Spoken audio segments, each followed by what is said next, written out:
तो आज हम लोग एक्सप्लेन करने वाले हैं a mountain of corpses and sea of blood. हाँ, ये मेरी गंदी आदत है, कुछ शुरू करो तो उसे खत्म करो, बस वो चीज मुझे पसंद आनी चाहिए, इसके बाद और कुछ फर्क नहीं पड़ता। तो क्या मुझे देने की जरूरत नहीं है। हम लोगों ने पिछले एपिसोड में देख ही लिया था कि जिलोंग यहाँ पे क्या कर रहा था और वो सीना से मिलने के लिए आया हुआ था, जहाँ पे वो देख रहा था कि सीना ने यहाँ पे जोयर के साथ में उसकी भी ड्राइंग बनाए हुए थे। और जब जिलोंग वहाँ पे आता है तो सीना उससे पूछती है कि तुम बाहर से और ज्यादा कहानियां लेके आए हो ना, जो तुम मुझे आज सुनाओगे। और यहीं पे एपिसोड खत्म हो गया था। जिलोंग यहाँ पे सीना की बनाए हुए पेंटिंग की तरफ देखता है, जहाँ पे सीना ने जिलोंग को अपना दोस्त मान लिया था और सीना बार बार उसे ये कह रहे थे कि तुम कहानियां सुनाओगे ना आज मुझे बाहर की। तो जिलोंग वहीं पे ही बैठ जाता है और उससे पूछता है कि तुमने सिटी ऑफ न्यू व्हाइटनेस के बारे में सुना है। इस पे सीना बताती है कि उसने फादर और बाकी लोगों से इसके बारे में सुना था कि व्हाइट सिटी एक टाइम पे काफी ज्यादा रिचेस्ट और सबसे एडवांस सिटी हुआ करती थी। यहाँ तक कि उनने जो चलने वाले स्ट्रीट थे वो भी यहाँ पे पूरे प्योर व्हाइट स्टोन से बने हुए थे। जिस पे जिलोंग आगे से मुस्कुराता और उससे कहता है कि मुझे एक कहानी याद आई है जो कि तुम्हारे समान ही होगी, किसी तरीके से वो तुमसे कनेक्ट ही करेगी। जिसके बाद अगला सीन 33 साल पहले का होता है। हम लोग सिटी ऑफ न्यू व्हाइटनेस को देखते हैं। जिलोंग की पहली मेमोरी के अंदर सब कुछ यहाँ पे बारिश में हो रहा था, क्योंकि ऑटम सीजन शुरू हुआ था और ऑटम सीजन के अंदर ही यहाँ पे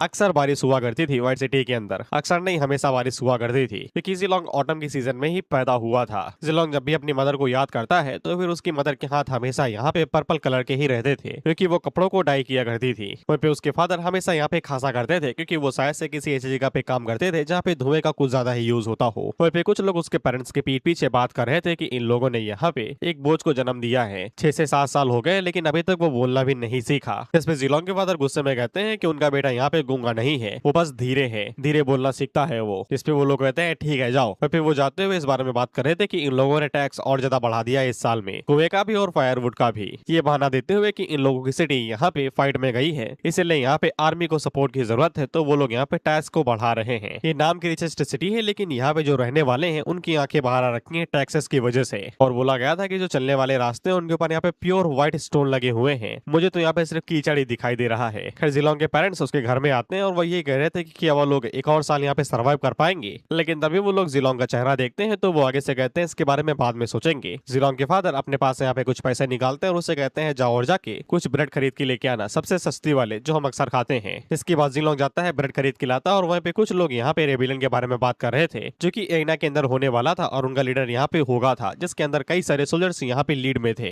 1000 से भी ज्यादा। खैर जिलोंग अपनी ब्रेड लेता है और वहां से जाने लगता है और तभी उसकी नजर एक बंदे के ऊपर पड़ती है जो कि उसी गेंद के साथ में खेल रहा था, जिसको हमने एम्परर जियो के हाथ में देखा था। और ये अपने घर से भाग आया था क्योंकि इसके फादर को कुछ फर्क ही नहीं पड़ता कि इसका लौंडा कहाँ पे घूम रहा है। जिलोंग उसकी तरफ देखता है और तभी इसके पेट से आवाज आती है और साथ ही में उस बंदे के पेट से भी। और वो मन के अंदर सोचता है कि ये तो बोल भी नहीं रहा, लेकिन जिलोंग एक छोटा सा ब्रेड का टुकड़ा तोड़ता है और वो यहाँ पे उस बंदे को ऑफर करता है। और मैं भी श्योर नहीं हूँ कि ये बंदा यहाँ पे एम्परर जियो हो भी सकता है। आई मीन बालों का कलर सेम और साथ ही में गेंद को भी दे दिया रिफ्लेक्शन के लिए, फिर भी इतनी जल्दी विश्वास न करो। फिर वो बंदा जिलोंग के हाथों से उसकी ब्रेड ले लेता है, इसके बाद जिलोंग यहाँ से कट लेता है। तभी दो लोग जिलोंग को घेर लेते हैं और उससे यहाँ पे पैसे मांग रहे थे, जबकि उसके पास तो था भी कुछ नहीं। तभी यहाँ पे वही बंदा आता है जो कि जिलोंग को सेव करता है और उन लोगों से कहता है चट्टो भाग जाओ यहाँ से। जिसपे ये खुश हो जाते हैं, ये कहते हुए कि अमीर का बच्चा मिल गया भाई, तो बाय वन गेट वन हो गया। और वो लोग उससे कहते हैं कि इस स्लम के अंदर यहाँ पे सर्वाइवल ऑफ द फिटेस्ट का रूल चलता है। जिसपे ये कहता है कि ये तो सब बारबेरियन इस्तेमाल करते हैं ना, बेसिकली जो रूल वूल फॉलो नहीं करते। और इसके फादर ने इसको सिखाया था कि ताकतवर हमेशा कमजोरों को प्रोटेक्ट करते हैं और यही ह्यूमैनिटी का सबसे बड़ा सबूत है और यही सिविलाइजेशन और यही ऑर्डर है। जिसपे वो दोनों कहते हैं कि हाँ हाँ ठीक है। उतने में ये बंदा अपनी टैलेंट स्किल का इस्तेमाल करता है, जिसका नाम किंग था, और एक बहुत बड़ा फिगर आ जाता है, शैडोइज था, पता नहीं है क्या चीज थी। हाँ, लेकिन इसको देख के ये दोनों की फट जाती है तो ये तुरंत यहाँ से भाग लेते हैं। जिलोंग शुक्रिया बोल के नीचे झुकने ही वाला था, जैसे कि नोबिलिटी के अंदर किया जाता है, लेकिन वो बंदा मना कर देता है। ये कहते हैं कि ये मेरी ड्यूटी है और मैंने पहले ही तुम्हारा यहाँ पे ग्रेटिट्यूड ले लिया है, उस ब्रेड को दिखाते हुए। जिसके बाद दोनों एक ही साथ बैठते हैं और यहाँ पे ब्रेड को शेयर करते हैं और दोबारा हमें गेंद दिखाई जाती है। जिसके बाद विंटर आ जाता है और ये दोनों तब भी साथ थे। जिसके बाद स्प्रिंग तब भी साथ थे। जिसके बाद समर तब भी साथ थे। जिसके बाद हम देखते हैं कि ये किसी तरह भागते हुए जा रहे थे। वो बंदा यहाँ पे जिलोंग को लिटिल म्यूट करके बुलाता है, यानी कि छोटे से गुंगे, और वो उससे पूछ रहा था कि तुम मुझे कहाँ लेके जा रहे हो, कुछ दिखाने के लिए। तो फिर हम देखते हैं कि जिलोंग उनको यहाँ पे एक एग्जीक्यूशन के पास में लेके आया था। ये लोग एक दीवार पे चढ़ते हैं और जिलोंग एक तरफ इशारा करके देखता है कि उधर देखो, जहाँ पे एक बंदे को लटका दिया गया था जो कि लगातार क्राइम करते हुए आ रहा था, तो इस बार इसको यहाँ पे लटका ही दिया गया। और अदर कुछ ज्यादा ही डिटेल में हमें दिखाना चाहता था कि लटकाने पे क्या होता है, तो हमें इसके चेहरे के एक्सप्रेशन भी दिखाता है। जिलोंग को अभी तक एग्जीक्यूशन का मतलब पता ही नहीं था, इसलिए वो काफी हैरानी से इस चीज को देख रहा था, लेकिन उस लड़के को पता था कि इसका क्या मतलब होता है, इसलिए वो अनकंफर्टेबल हो जाता है और वो जिलोंग से कहता है कि मैं अब से यहाँ पे नहीं आऊंगा और तुमको भी ये सब कुछ नहीं देखना चाहिए। वो ये भी कह रहा था कि अभी के रूल्स काफी ज्यादा क्रूअल हैं, अगर वो फ्यूचर में कुछ बदल सके तो वो पक्का बदलेगा। इसके बाद इन लोगों का आज का खेल खत्म हो जाता है तो वो बंदा जाते हुए कहता है कि मैं जा रहा हूँ, कल खेलेंगे। और फिर कुछ लोग इस बारे में बात कर रहे थे कि इतने समय कुछ मर्चेंट्स यहाँ पे पकड़े गए हैं, क्योंकि वो लोग प्लानिंग कर रहे थे कि वो लोग आइना के साथ में कोलैबोरेट करेंगे ताकि व्हाइट सिटी के अंदर भी यहाँ पे फाइट हो सके और इस किंगडम को यहाँ पे हराया जा सके। वहीं पे यहाँ के गद्दार दुश्मन के साथ हाथ मिला लेंगे।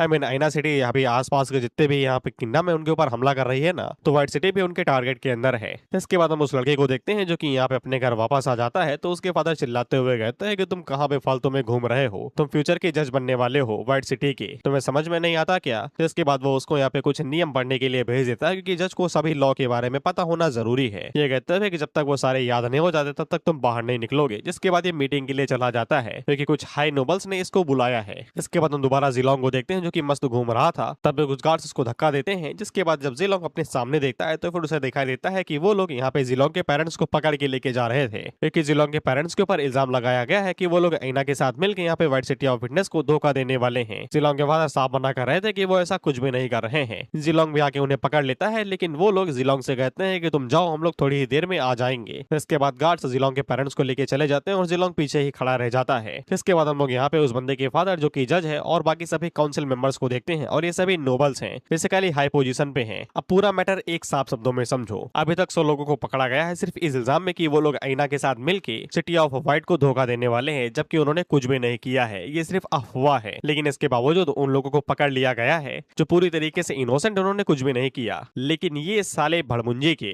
जो 100 लोग पकड़े गए हैं उनको यहाँ पे एग्जीक्यूट कर देंगे, सिर्फ डर पैदा करने के लिए कि जो भी लोग यहाँ पे सिटी ऑफ व्हाइट के खिलाफ में जाएगा, गद्दारी करने के बारे में सोचेगा, उनको तुरंत ही यहाँ पे एग्जीक्यूट कर दिया जाएगा। और ये सारी करतूत यहाँ पे किसी और के नहीं बल्कि यहाँ पे उस बंदे के बाप की थी, और ये खुद को जज कहता है। इसके बाद उन सभी 100 लोगों को यहाँ पे एग्जीक्यूट कर दिया जाता है, जिनमें यहाँ पे जिलोंग के पेरेंट्स भी थे। जिलोंग इसको देखता है तो वो भागते हुए आता है और हमें दोबारा इनके एक्सप्रेशन दिखाए जाते हैं। वो जिलोंग अपने कंधों का इस्तेमाल करता है इनको रोकने के लिए, ताकि वो यहाँ पे इन्हें सपोर्ट कर सके और उसके पेरेंट्स का दम ना घुटे। हम जिलोंग को देखते हैं जो कि अपनी एड़ियां उठाए हुए था सपोर्ट करने के लिए। वहीं पे कुछ सोल्जर्स यहाँ पे उसे रोकने वाले जाने थे, लेकिन ये जो लाल बालों वाला था ये आगे से कहता है चलो शर्त लगाते हैं। जिसके बाद ये बेट लगाते हैं और मुझे कुछ बताने की जरूरत नहीं है। आधा दिन बीत जाता है लेकिन जिलोंग अपनी जगह से बिल्कुल भी नहीं हिलता, तो उनको लगता है कि बस 2 घंटों में ही निपट जाएगा ये भी। इसके बाद हम लोग उसी लड़के को देखते हैं जो कि यहाँ पे बैठा हुआ था, और तभी से कुछ महसूस होता है कि कुछ गड़बड़ होने वाली है, तो ये यहाँ से बाहर जा रहा था। लेकिन तभी रास्ते पे इसके फादर आ जाते हैं जो कि आगे से कहते हैं कि तुम्हें कहीं नहीं जाना। सर्द ऋतु के आखिर में ये सीजन काफी ज्यादा रेनी हो जाता है। इसके बाद हम लोग जिलोंग को दोबारा देखते हैं जो कि अभी भी यहाँ पे सपोर्ट कर रहा था अपने पेरेंट्स को, लेकिन बारिश की वजह से कि जो जमीन थी वो यहाँ पे ढीली हो जाती है। उसके पेरेंट्स भी उसे देख रहे थे और उसे कहते हैं कि जाने दो, हमारी चिंता ना करो, लेकिन जिलोंग सर हिलाते हुए मना कर देता है, ये कहते हुए कि नहीं। लेकिन तभी जिलोंग का पैर फिसलता है, लेकिन वो दोबारा खुद को यहाँ पे संभाल लेता है, लेकिन दोबारा फिसलने पे वो नीचे ही गिर जाता है। और जब तक वो अपना सर उठा के ऊपर देता तब तक यहाँ पे जिलोंग की पेरेंट्स की जान जा चुकी थी। तभी वो गार्ड यहाँ पे आता है और उसको यहाँ पे पैसों की चिंता थी, क्योंकि अगर 2 मिनट तक और जिलोंग होल्ड कर लेता तो इसके पास दारू पीने के पैसे आ जाते हैं। और तभी हम लोग जिलोंग की बॉडी के ऊपर यहाँ पे टैलेंट सील पावर का फ्लक्चुएशन देख पाते हैं। वो गार्ड जिलोंग से कहता है चलो जाओ यहाँ से, उतने में ही जिलोंग उसका पैर पकड़ लेता है। तो वो जिलोंग से कहता है अरे गुंगे हट घिनौना साला। लेकिन तभी जिलोंग फुर्ती के साथ आगे बढ़ता है और उस गार्ड की गर्दन के ऊपर काट लेता है, और इसके चेहरे के ऊपर हम लोग 2 नंबर देख पाते हैं। ये इसके पेरेंट्स की मौत का है, जो कि इसे बिल्कुल भी खुशी नहीं दिया। इसके बाद वो बाकी गार्ड्स के सामने उस बंदे की गर्दन नोच लेता है, तो ये सभी उसके ऊपर हमला करने को आगे बढ़ते हैं। एक गार्ड अपने हथौड़े से जिलोंग के ऊपर हमला करता है, तो वो जिलोंग के ऊपर जा लगता है, जिससे जिलोंग दूर जाके गिरता है। इससे जिलोंग की हालत खराब हो जाते हैं और तभी बाकी गार्ड्स उसके ऊपर एरो से शूट करते हैं, तो जिलोंग अपनी जान बचा के भागता है। हालांकि वो भागना तो नहीं चाहता था और 2-3 एरो उसके ऊपर लग भी जाते हैं, लेकिन वो यहाँ से भाग निकलता है। इसके बाद सभी गार्ड्स उसका पीछा करने लगते हैं उसे ढूंढने के लिए और खत्म करने के लिए। हम लोग जिलोंग को देखते हैं जो कि ऐसे स्लम वाले एरिया के अंदर आ चुका था जहाँ पे सबसे ज्यादा खराब लोग रहते हैं, कुपोषित, कमजोर, खाने को खाना नहीं और पीने को पानी नहीं है। उनकी बॉडी के अंदर इतना दर्द हो रहा था कि वो खुद ही कह रहे थे कि कोई मुझे आजाद कर दो।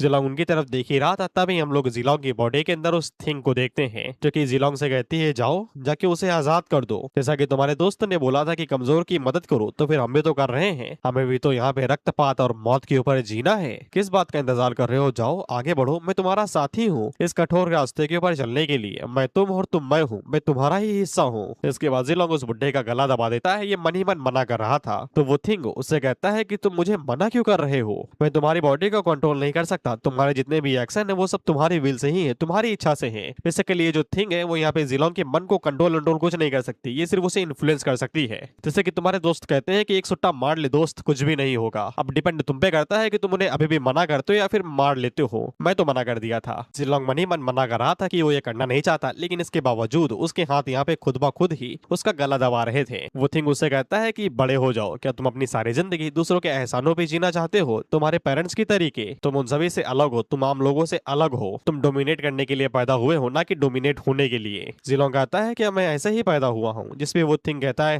हाँ तुम एक तूफान हो जो दुनिया को रौंदने के लिए पैदा हुआ है। अभी भी क्यों हिचक रहे हो? क्या तुम ताकतवर नहीं बनना चाहते? क्या तुम वो सब कुछ डिस्ट्रॉय नहीं करना चाहते जो तुम करना चाहते हो? इसके बाद वो आखिरी चाल चलता है जो निशाने पे जा लगती है और वो कहता है क्या तुम उस रस्सी को रोकना नहीं चाहते थे? और ये वाली बात जिलोंग को यहाँ पे टिकट कट जाती है गिल्ट की वजह से। अफसोस, मायूसी, निराशा सब कुछ उसके ऊपर हावी हो जाता है। और जब ये सब कुछ तुम्हारे ऊपर हावी हो जाए तब तुम यहाँ पे होशो हवास में नहीं रहते। और जब तक गार्ड्स यहाँ पे पहुंचते हैं यही सोचते हुए कि अब तो उनके पास यहाँ पे सारे अधिकार है जिलोंग को खत्म करने के लिए। लेकिन तभी उस गुलाबी बाल वाले यहाँ पे गार्ड की नजर कुछ लोगों के ऊपर पड़ती है और जब ये गली में झांकता है तो इसकी भी फटके चार हो जाती है, क्योंकि गली के अंदर मौत का नंगा नाच हुआ था। जितने भी थे वहाँ पे सब के सब बुरी तरीके से मरे पड़े थे और उनको मारने वाला जिलोंग ही था, जो कि उस गार्ड के पीछे आ जाता है एकदम मौत के साये की तरीके। अगले ही पैनल में हम लोग जिलोंग को देखते हैं तो इसने पूरा मौत का यहाँ पे रक्तपात मचा दिया था। जितने भी गार्ड थे सबकी यहाँ पे गंदी तरीके से मौत हो रखी थी, सबके सब। और जिलोंग की बॉडी के ऊपर काउंट भी बढ़ गया था और अगर भूले ना हो तो फिर ये जितनों की जान लेगा उतना ये स्ट्रॉन्ग बनता जाएगा। जिसके बाद हम लोग एक कार्ड को देखते हैं जिसके ऊपर दूध लदा हुआ था और इसको गार्ड यहाँ पे गार्ड कर रहे थे। ये दूध काफी ज्यादा लग्जरी है, एक तरीके से तुम सोना समझ लो, जो कि आम लोगों को दूध दिया नहीं जा रहा लेकिन नोबिलिटी के पास में जा रहा है ताकि वो साले ढकोल सके। पता नहीं यूरोप में कोई समय था जहाँ पे एक रानी से बोला गया था कि आम लोग मर रहे हैं, उनके पास खाने को खाना नहीं है, गेहूं तक नहीं उनके पास, तो रानी ने बोला था कि केक खा लेना। वो मोटी भैंस को इतना तक नहीं पता कि उनके पास गेहूं नहीं है तो केक कहां से आएगा। फिर जो उस यूरोप सिटी के अंदर हुआ था वो आज तक का सबसे बड़ा रेवोल्यूशन माना जाता है। सभी लोग उन सोल्जर से कह रहे थे कि हमारे पास तो पैसे भी हैं, हमें तो थोड़ा सा दूध दे दो, मेरा बच्चा भूखा मर रहा है। एक गार्ड आगे से कहता है कि उनके पास काफी सारा है, वो थोड़ा सा बेच सकते हैं। जिसपे वो एक्सपीरियंस गार्ड उससे कहता है अगर तुम्हें इतना ही दया आ रही है तो फिर जरा एक बार खुद की तरफ देखो, ये सारा दूध लेडी टालिया के नहाने के लिए है। माया यो। जिसके बाद हमें इस लेडी टालिया के बारे में बताया जाता है जो कि इस जगह की सबसे स्ट्रॉन्गेस्ट फोर्स में से एक है, इसलिए सोल्जर्स उसे यहाँ पे कैसे गुस्सा दिला सकते हैं। उसकी पावर इतनी ज्यादा है कि वो यहाँ पे इन सभी लोगों को एक बार के अंदर ही खत्म कर सकती है। इसलिए एक्सपीरियंस गार्ड आगे से कहता है कि ये इन लोगों की ड्यूटी है कि ये लोग चाकू लेके चले ताकि ये लोग इन जैसे गरीब लोगों को यहाँ पे डिसिप्लिन में रख सके। जिसके बाद अपनी शॉट बाहर निकाल लेता है इन्हें डराने के लिए, क्योंकि ये जितना ज्यादा डरेंगे उतना ज्यादा ये लोग यहाँ पे डिसिप्लिन रहेंगे। उतने में ही पीछे से जिलोंग आता है जो कि उस हरे वाले के ऊपर अपना गंडासा दे मारता है और एक ही फटके में ये अपने प्राण त्याग देता है। जिस पे ये दूसरा वाला हैरान हो ही रहा था उतने में ही जिलोंग दूसरा घूसा यहाँ पे सीधा उस दूध वाली कार्ड के ऊपर दे मारता है, जिससे सारा दूध नीचे बिखर जाता है। उस बंदे को खत्म करने के बाद में जिलोंग उसी दूध को पीता है जो कि यहाँ पे खून के साथ मिला हुआ था। ये एक सिंबलिज्म था कि जब मांगने से कुछ ना मिले तब छीनने के लिए हाथ उठाना ही पड़ता है। ये एक्सपीरियंस गार्ड जिलोंग को धमकाने की कोशिश करता है, लेकिन जिलोंग जब यहाँ पे हथौड़े को जमीन पे ठंडे ठंडे मारते हुए आगे बढ़ता है तब समझ में आ जाता है कि अब डराने से इन्हें कुछ भी नहीं होने वाला। तो इसकी भी फटी तो ये सीधा झूठा बहाना देने लगता है कि ये तो बस ऑर्डर फॉलो कर रहा था। वो भी ये सब कुछ देख कि अब इन सभी लोगों के मन के अंदर ख्याल आ रहा था कि इतने सालों तक ये हमारे ऊपर रूल कर रहे हैं, ये भी तो हमारी तरीके हैं, ये भी तो खून और मांस से बने हुए हैं, तो फिर हम लोग यहाँ पे भूख से तड़प क्यों रहे हैं और ये लोग अपनी जिंदगी अच्छे से क्यों जी रहे हैं। इतना सब कुछ करने के बाद में इन्हें कीमत तो अदा करनी ही पड़ेगी। हम में से कितने सारे लोगों को यहाँ पे इन्होंने यहाँ पे मार दिया है, लटका दिया बिना किसी रीजन के। हमारे पास भी तो टैलेंट सील है, हम भी तो स्ट्रॉन्ग बन सकते हैं। ये लोग नोबल है, हम लोग लोली क्यों? मेरी जिंदगी पहले से ही यहाँ पे तबाह हो रखी है तो फिर मैं इनसे क्यों डरूं? तो फिर क्यों डरूं मैं इनसे? इसके बाद ये लोग हथौड़ा यहाँ पे दे मारता है उस एक्सपीरियंस गार्ड के ऊपर। जिसके बाद हमें बताया जाता है कि उस दिन के बाद से जब लोगों ने देखा कि जिलोंग ने कैसे यहाँ पे एक नोबल गार्ड को मार गिराया तो सभी लोगों के अंदर जो छुपा हुआ गुस्सा, नफरत, आग थी जो उन लोगों ने दबाए रखा था वो अचानक से फूट पड़ी। और भले ही कितने लोगों ने यहाँ पे कोशिश की कि यहाँ पे रेबेलियन को रोका जा सके, बेसिकली बगावत, लेकिन वो आखिरकार सिटी के अंदर हो ही गई। जिसके बाद हम लेडी टालिया के इलाके को देखते हैं जहाँ पे कई सारे लोग इकट्ठा हो रहे थे, तो फिर हमें गार्ड्स की तादाद भी ज्यादा हो रही थी। लेडी टालिया उन लोगों से पूछती है कि क्या मैटर हो रखा है, तो उसका जो बटलर था वो आगे से बताता है बस छोटा मोटा मैटर है और कुछ भी नहीं। तो ये गार्ड आगे से बताता है कि भैया हालात काफी ज्यादा बिगड़ चुके हैं, ये लोग रुकने से रुक नहीं रहे और ना ही इन लोगों के अंदर कोई डर है, जो भी सामने आ रहा है वो उसे मारते जा रहे हैं। हालांकि लेडी टालिया को कोई फर्क नहीं पड़ता, उसे अपने नाखून जो बनाने थे। और पीछे हम लोग मौत का नंगा नाच दे पाते हैं तो भाई इधर गंदी तरीके से लगे पड़े थे सबके। कोई गार्ड्स को मार रहा है तो गार्ड्स किसी को कॉमनर को मार रहे हैं और कोई कॉमनर को मार रहा है तो कोई गार्ड्स को मार रहा है। तो फिर लेडी टालिया को खुद ही आगे बढ़ना पड़ता है, जो कि आगे से कहती है कि रेबल के लिए कोई भी यहाँ पे मर्सी डिजर्व नहीं करता। तो फिर सभी लोग उसके ऊपर यहाँ पे धावा बोल देते हैं, तो ये आगे से अपनी टैलेंट का इस्तेमाल करती है। हालांकि इसके टैलेंट के बारे में बताया नहीं जाता, हमें बस इतना बताया जाता है कि जो भी लोग रेज में थे उनके अंदर डर घर का नामो निशान नहीं था। देखते ही देखते पूरी सिटी के अंदर आग लग जाती है और सबके लगे पड़े थे। वहीं पे हम लोग जिलोंग को देखते हैं जो कि पता नहीं किसको मारते हुए लगातार आगे बढ़ते जा रहा था, जिसके बाद हम सीधा जज पे आ जाते हैं जो कि उस बंदे को अंदर फेंक देता है, ये कहते हुए कि तुम अंदर ही रहो, बाहर ना आओ। तब इसकी नजर एक खिड़की के ऊपर पड़ती है तो ये आगे से जिलोंग की सिखाई हुई टेक्निक का यूज करते हुए एक कमरे का कांच तोड़ के उसी तरफ आ जाता है जहाँ पे इसके फादर ने ढकेला था। लेकिन तब तक जिलोंग यहाँ पे पहले ही आ चुका था और उसने जज को पहले ही निपटा दिया था। वहीं पे जिलोंग की आंखें दिखाई जाती हैं जो पूरी तरीके से रेज से भरी हुई थी और जज अपने बेटे से कह रहा था कि भागो यहाँ से, लेकिन ये तो हमला करने के लिए आगे बढ़ रहा था। तो जिलोंग भी हमला करने को आगे बढ़ता है, लेकिन बिजली कड़कने पे जब वो एक दूसरे का चेहरा देखते हैं तो रुक जाते हैं और अब जाके जिलोंग को समझ में आ जाता है कि वो अब तक क्या कर रहा था। इसके बाद वो उस बंदे से नजरें नहीं मिला पाता और सीधा शीशा तोड़ के बाहर चला आता है। और जब तक जिलोंग को समझ में आया था तब तक सब कुछ पूरी तरीके से बदल चुका था। खून का तूफान खत्म होने को आया था, लेकिन इस लड़ाई का कोई भी विजेता नहीं था। सब जीते थे, सब हारे थे। इसके आगे क्या हुआ मुझे भी जानना था भाई। गर्म करके ठंडा छोड़ दिया भाई। खैर सीना जिलोंग से पूछती है कि क्या हुआ भाई, उसके बाद में सब लोगों को हैप्पी एंडिंग नहीं मिली क्या? और सीना जिलोंग से पूछती है कि वो इस तरीके की एंडिंग नहीं चाहता होगा, क्या उसे डार्क एंटिटी ने उसे फोर्स किया था? जिलोंग उसे कहता है डार्क एंटिटी जो उसके अंदर थी बिल्कुल तुम्हारे जैसे ही उसके अंदर भी थी। वो यहाँ पे किसी की भी थॉट या फिर एक्शन को कंट्रोल नहीं कर सकती है। जो कि उस बंदे ने किया वो सारी यहाँ पे उसकी चॉइस थी, यानी कि जिलोंग ने जो कुछ भी व्हाइट सिटी के अंदर किया वो सारी उसकी चॉइस थी। खैर इसके बाद हमें आगे की कहानी नहीं बताई जाती, लेकिन हमें एक मैसेज दिया जाता है जहाँ पे ये तो नहीं बताया गया कि जिलोंग ने आगे क्या किया था या फिर क्या हुआ था। बस इतना बताया गया था कि जो व्हाइट सिटी थी साल 301 में डीमन क्लैन ने पहला इन्वेजन वहीं पे ही किया था और वहां का जो पहला डीमन वॉर किंग था उसने पूरे किंगडम के ऊपर कब्जा कर लिया था। लेकिन बाद में उसने पूरे की पूरे किंगडम को ही खत्म कर दिया, डिस्ट्रॉय कर दिया, ताकि वो अपनी अचीवमेंट को यहाँ पे अपने डीमन एम्परर को दिखा सके। और डीमन एम्परर से खुश भी हुआ और उसको यहाँ पे मिडेनिक्योस का नाम भी दिया। बस इस मैसेज से यही बताया गया हमको। जिलोंग कहता है कि वो एंडिंग काफी बढ़िया बना सकता था, लेकिन हालातों की वजह से और सिचुएशन इतनी खराब होने की वजह से चीजें उसके लिए डिफिकल्ट हो गई। इसलिए उसके लिए गुस्से और नफरत के ऊपर फाइट करना ही सबसे अच्छा रास्ता था यहाँ पे जिंदा रहने का। जैसे कि एक शराबी यहाँ पे दारू के ऊपर जिंदा रहता है ताकि वो रियलिटी को एस्केप कर सके। जिलोंग सीना से कहता है कि तुम्हारे पास ऐसी पावर है जो हर किसी के पास नहीं रहती, तो फिर तुम्हें यहाँ पे एक शराबी की तरीके इजी रास्ते के ऊपर नहीं जाना चाहिए। तुम्हें एक हार्ड रास्ता यहाँ पे चूज करना चाहिए ताकि तुम अपनी पावर का सही जगह पे इस्तेमाल कर सको और एक बेहतर इंसान बन सको। सीना तुरंत समझ आती है कि जिलोंग का मतलब ये है कि जब तक वो अपने फादर के कहना मानेगी तब तक वो इजी रास्ते के ऊपर चलेगी। लेकिन सीना को ये भी करने में कोई भी दिक्कत नहीं थी। जिलोंग को समझ में आ जाता है कि जोयर ने इसको काफी अच्छे से ब्रेन वॉश किया है, इसलिए अब इसको यहाँ पे कुछ भी समझ में नहीं आ रहा है। इसे यही लग रहा है कि जोयर इसकी यहाँ पे नैया पार लगाएगा। लेकिन जिलोंग को ये भी पता है कि सीना यहाँ पे उससे बिल्कुल अलग है, ये काफी ज्यादा काइंड है ना कि जिलोंग की तरीके। इसलिए जब तक जोयर यहाँ पे इसको टूल के तरीके इस्तेमाल नहीं करता है तब तक ये एक अच्छी इंसान बन सकती है। बस इसको जोयर से दूर लेके जाना पड़ेगा। जिलोंग उसे कहता है बड़ी सातिर हो तुम, जिसपे दांत दिखाते हुए कहती है कि लेकिन इसका बाप तो इसे कहता है ये बेवकूफ है, तो इसमें भी अच्छाई ढूंढ लेती है, ये कहते हुए कि शायद से वो नहीं चाहते होंगे कि मैं यहाँ पे घमंडी बनूं। सीना उससे पूछती है तो फिर उसने यहाँ पे कौन सा रास्ता चूज किया, कौन सा हार्ड रास्ता उसने चूज किया। जिलोंग आगे से कहता है कि वो अभी तक बड़ा नहीं हुआ है, वो अभी भी यहाँ पे कॉम्प्लेक्स प्रॉब्लम से भागता है, यानी कि जटिल दिक्कतें, और वो अभी भी यहाँ पे इजी रास्ते के ऊपर ही रिलाई करता है।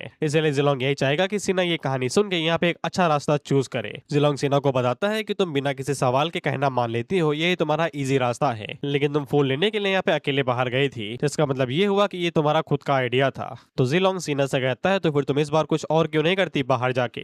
सीना को याद आता है कि जोयर यहाँ पे किसी की चिंता कर रहा था जो कि नॉर्थ में रहते हैं, बेसिकली वो लोग यहाँ पे जोयर के खिलाफ में होंगे। इसलिए सीना जिलोंग से कहती है कि वो जाके जोयर को इसके बारे में बता के आती है तो वो काफी ज्यादा खुश होगा अगर वो उन्हें डरा के भगा दे। तो जिलोंग उससे कहता है कि तुम्हें यहाँ पे किसी की इजाजत लेने की जरूरत नहीं है, लेकिन तुम अभी जाके अपने फादर से पूछ सकती हो। तो ये जोयर से पूछने के लिए निकल जाती है उसे बाय कहते हुए। तभी जिलोंग की डार्क एंटिटी बाहर निकलती है जो कि उससे कहते हैं कि कहानियां सुना के तुम एक बच्चे को यहाँ पे मौत के अंदर मजा लेने को सिखा रहे हो, तो फिर इतने सारे प्रिंसिपल देने का फायदा है क्या है कि उसे ये सब कुछ नहीं करना चाहिए। डार्क थिंग जिलोंग से कहता है कि तुम बस एक बूढ़े आदमी हो, एकदम लाचार बेबस, जिसको बस अपनी दिक्कतों से भागना आता है, लेकिन फिर भी तुम चाहते हो कि यंग जनरेशन अपने कंफर्ट जोन से बाहर निकले और एक कठिन रास्ते के ऊपर चले। जिलोंग उसको भगाते हुए कहता है मेरे बारे में जो कहना है कहो, क्योंकि मैं एक भगोड़ा ही हूँ। सीना के जोयर को सब कुछ बताती है। जोयर उससे कहता है तो तुम यहाँ पे उन्हें डरा के भगाना चाहती हो ताकि मेरी सप्लाई चेन यहाँ पे खराब ना हो। ये एक्साइटेड होकर मुंडी ऊपर नीचे हिलाती है तो जोयर उससे कहता है कि ये सब कुछ तुम इसलिए कर रहे हो ताकि तुम आजादी पा सको। इस पे ये कहती है नहीं, ज्यादा ज्यादा बढ़िया बनने के लिए। जोहर कहता है कि ये कहां से आया। इस पे सीना कहती है कि उसे भी एक्चुअली पता नहीं कि वो क्या कर रही है। जोहर उसे कहता है जाओ जाओ, बस थोड़ा सा सावधान रहना। तो ये तुरंत यहाँ से कट लेती है। वहीं पे मन के अंदर सोचता है कि मिटियास के फॉलोअर यहाँ पे भटक रहे हैं, इसलिए अगर सीना यहाँ से दूर ही रहे तो फायदा ही रहेगा, वो यहाँ पे उनकी नजरों में नहीं आएगी। इसके बाद जीलोंग यहाँ पे सीना को जैसे ही सिटी से बाहर जाता हुआ देखता है तो उसे समझ में आ जाता है कि सब कुछ बढ़िया है, और उसे सीना के लिए बुरा भी लग रहा था क्योंकि आगे जो होगा वो उसके लिए दर्दनाक रहेगा, लेकिन ये उसी के ही फायदे की बात रहेगी। बेसिकली लोग जोहर को मार देंगे ना, तो एक बेटे के लिए उसकी यहाँ पे बाप की मौत कितनी दर्दनाक होगी ये तुम्हें बताने की जरूरत नहीं है। खैर जीलोंग यहाँ पे स्क्रोल को बाहर निकालता और मैसेज बताता है रेडी हो जाओ। मेरे डुबाई को हम लोग दोबारा देख लेते हैं और मैसेज को मिलते हैं, ये सभी लोग रेडी हो जाते हैं। वहीं पे सुल्ला तो जीलोंग की शॉट को बाहर निकाल लेती है।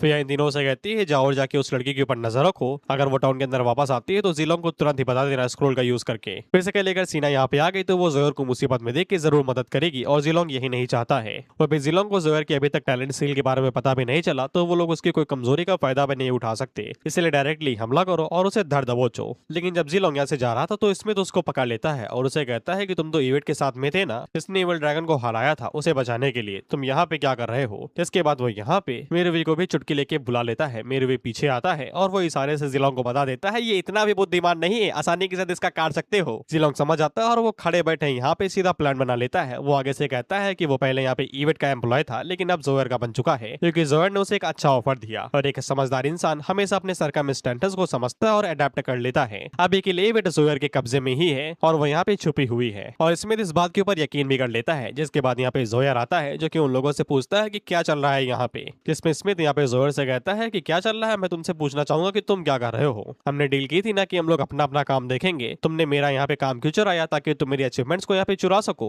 जोहर को कुछ भी समझ में नहीं आ रहा, लेकिन स्मिथ आगे से कहता है बनो नहीं, मुझे सब कुछ पता चल चुका है। जोहर को भी कुछ भी समझ में नहीं आ रहा कि क्या चल रहा है, क्या बन रहा है। इसके बाद स्मिथ जोहर का मजाक बना देता है, इसके दिमाग के अंदर वो आधा हिस्सा है ना, उसी को ही लेके, और हथौड़ा ये दोनों मार देते हैं। ये कहते हैं कि बात करने का फायदा है क्या है, अटैक करके इन्हें खत्म करो। जिसके बाद ये दोनों एक दूसरे के ऊपर हमला करते हैं और यहाँ पे फाइट को शुरू कर देते हैं। इन्हें कुछ भी समझ में नहीं आ रहा कि हमारे चेले क्यों लड़ रहे हैं, लड़ाई तो हमारी हो रही ना, लेकिन चेले लड़े हैं तो गुरु भी लड़ेगा, इसलिए ये दोनों भी आपस में फाइट करने लगते हैं। जोहर को स्मिथ को हराने में थोड़ी सी प्रॉब्लम होगी क्योंकि वो यहाँ पे शैडो डाइव का इस्तेमाल कर सकता है। जोहर ने अभी तक अपनी टैलेंट सील का इस्तेमाल नहीं किया, वो यहाँ पे ब्रूट स्ट्रेंथ का यूज कर रहा है जो कि जीलोंग के हाथ से आ रही है। जोहर को कुछ गड़बड़ लग रही थी जब वो जीलोंग को फाइट करता हुआ देखता है। बेसिकली यहाँ पे मेरे भी जीलोंग से ज्यादा स्ट्रॉन्ग है, लेकिन इसके बावजूद वो लोग यहाँ पे बच्चों की तरीके खेल रहे हैं। लेकिन जोहर कुछ कर भी नहीं सकता क्योंकि स्मिथ उसके ऊपर लगातार हमले करे ही जा रहा है, लेकिन वो भी उनके ऊपर नजर बनाए हुए ये साले खिसकते जा रहे थे फाइट से धीरे धीरे करके। जोहर मन के अंदर सोच रहा होगा सालों सब समझ रहा हूँ मैं। खैर उन्हें लड़वा के ये दोनों साइड में आ जाते हैं और मस्त आपस में बात करने लगते हैं। जीलोंग मेरे भी से चीज का टुकड़ा मांगता है तो वो मना कर देता है, कहते हैं साले प्रिंसेस है ये नहीं दूंगा। तो जीलोंग उससे कहता है ठीक है फिर। इसके बाद वो मेरवी से कहता है कि जोहर अपनी सील पावर का इस्तेमाल करने ही वाला है, बहुत ही जल्दी थक जाएगा। जिसके बाद वो लोग एक साथ उसके ऊपर हमला करेंगे। मेरवी उसे कहता है कि हाँ भाई बैटल के अंदर कोई भी ऑनर नहीं, सिर्फ मारने पे फोकस करो, तुम्हारा यही रूल है। इसके बाद हम लोग साइमन को देखते हैं जो कि यहाँ पे जोहर के ऊपर हमला करता है, तो जोहर उसे कहता है गुस्सा दिला दिया तुमने मुझे। जिसके बाद वो आगे से अपनी टैलेंट सील का इस्तेमाल करता है और ये पता नहीं इनविजिबल स्लाइसेस मार रहा था जो कि यहाँ पे साइमन को दिखाई नहीं देते, तो वो धड़ाम से दूर जाके गिरता है। हालांकि ये भी कम हरामी नहीं था।